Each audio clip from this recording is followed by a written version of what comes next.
এক প্রবল বৃষ্টির রাতে ৩ যুবক পাহাড়ের গুহায় আশ্রয় নিল, কিন্তু হঠাৎ এক বিশাল পাথর পড়ে গুহার মুখ বন্ধ হয়ে গেল।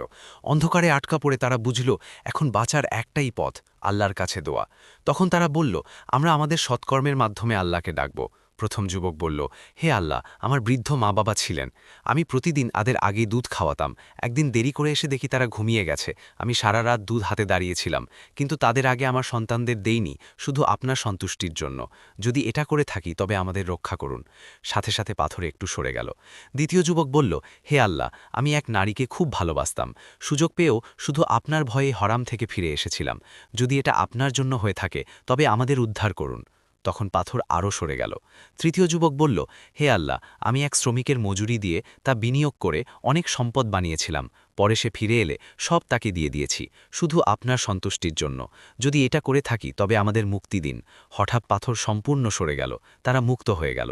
মনে রাখবেন, আল্লাহর জন্য করা ছোট একটি ভালো কাজও বিপদের সময় আপনাকে বাঁচাতে পারে।